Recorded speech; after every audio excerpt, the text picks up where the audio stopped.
The likelihood to recommend is considered a very important metric for people interested in customer satisfaction.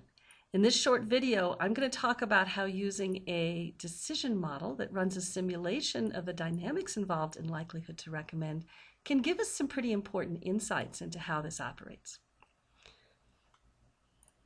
I'm Lorian Pratt. I'm with Quantellia, and likelihood to recommend really means asking a single question of our customers.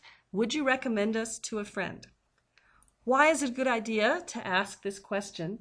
Well, the idea is that if your friends, if you as a customer recommend a service to your friends, and then they recommend you to their friends, then the number of your total customers as a company can go pretty quickly.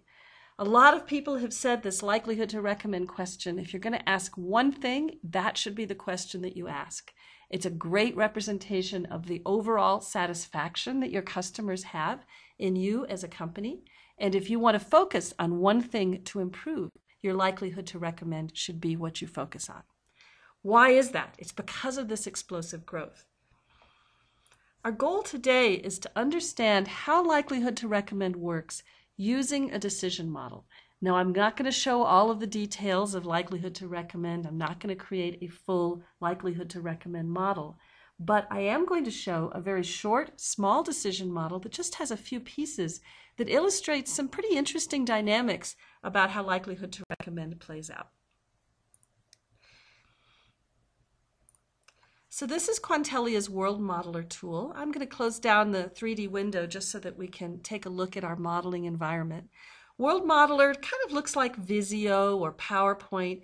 It allows us to create these boxes, which are called attributes or entities, and to connect them in various ways. So it's pretty straightforward, as you can see. Now, I've already built a model to represent likelihood to recommend. It's just got a few pieces, and I'll go through these very quickly, and then we'll take a look at how the dynamics play out in this model. In decision modeling, we have a few different kinds of entities. The first one is called a lever. This is something over which we have some discretion, a decision that we can make. In this case, the decision we're making is the likelihood to recommend investment. Now again, this is very oversimplified. We might have hundreds, if not thousands, of ways that we might invest in a likelihood to recommend program. In this model, I've just kind of lumped those all together into one value called the likelihood to recommend investment. Another important aspect of decision modeling is to talk about our outcomes. What are we trying to achieve? Now, ultimately, what we're really trying to achieve is some financial measure. We're a business after all. But for today, we're just going to focus on the number of customers. For many businesses, that does represent our overall success. And so here we have an outcome measure, and we'll show that in the simulation in a moment, the total number of customers. A third thing we have in a decision model is something called an external. This is something over which we don't have any control. In this case, this is the degree to which our competitors are trying to take our customers away. And in this situation, our competitors' efforts lead to a certain number of customers that we lose every month, which I've called here the customers lost to competition. So every month we have a certain number of customers we lose because of our competitors, but we also have a certain number of new customers that we gain because we've made an investment in likelihood to recommend. That leads to some percentage of our current customers saying, hey, I recommend you to a friend, and then the friend saying, all right, I'll buy that product or I'll buy that service. And then every month for that reason, we have a number of new customers. Now, of course, we can gain new customers through many reasons, many mechanisms other than likelihood to recommend. But again, here I'm just kind of boiling this down to its essence. Essentially, every month, we now have a new number of customers. This is based on the old number of customers that month, and we subtract out the customers we lose to competition, and then we add in the new customers. So this is a pretty simple model. What we do in the World Modeler software is we don't just draw a picture of how these things interact, but if we press this 3D run diagram, we immediately have a time-based simulation in which we can experiment with the impact of different decisions that we might make in different environments that we can't control. And we can immediately see how those decisions play out over time. So I'm going to press the run button to start the simulation. And what you can see is even though I've started the simulation going, not very much has changed. We have a number of customers, which is 91, and that comes from the fact that we're gaining a certain number of new customers every month, and we're also losing customers every month. Now, when I first built this model, I thought, well, if I invest more in likelihood to recommend, that number of customers should go up. And indeed it does, but the way I've set up the numbers here is our competition is strong enough that even if, what do we have? I guess that's about 50% of our customers are successfully recommending our product to their friends. Our competitor strength is so strong the way this model is set up that we keep our customer base at about 92. Now, what we can do is we can say, well, look, what happens if our competition actually becomes weaker, if they don't take our customers away from us quite as fast? What we can see is until that competitor effort decreases a long way, we don't really see a very big impact. But we hit a point at which we start to actually see a change. And if our competitors are low enough, then the number of total customers that we have actually goes up. It goes up to 196. Surprisingly, though, that number stays stable. And why is that?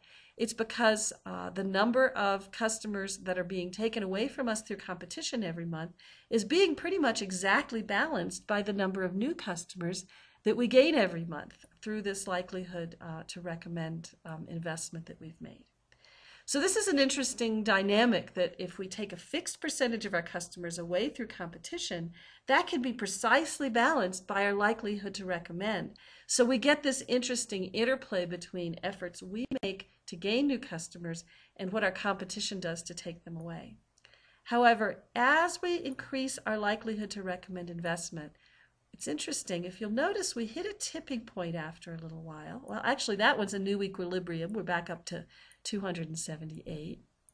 But if we raise this amount enough, and we got a new equilibrium, and our competition is weak enough, we hit a tipping point within this space where suddenly we get the network effect that we had hoped originally to gain. Now, I modeled this to allow the total number of customers to stop at 100,000 because that was all that was in this particular market. But what you've seen is that this network effect where our customers grow very, very quickly is highly dependent on our number of competitors, on the efforts of our competitors. In fact, look what happens if our competitors start to make another investment in stealing our customers. Our customers go all the way back down to the bottom. And again, I put some numbers in here such that our customers couldn't go negative. And so we've pretty much lost them all. So only when our competition is weak enough will our efforts in marketing allow us to beat that competition. And it's really very much a dynamic interplay between what we do and what our competition does. And there's a couple of interesting states that we hit, as you've seen here. One in which our competition is beating us and we don't have any subscribers. Another in which we hit this equilibrium, which I showed earlier, and then we get this runaway effect.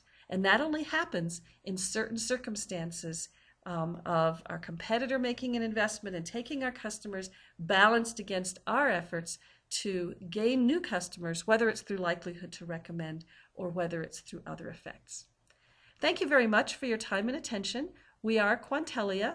My name again is Lorian Pratt, and please feel free to contact us at any time if you'd like to talk more about likelihood to recommend and decision modeling simulation and how it helps us understand these dynamics.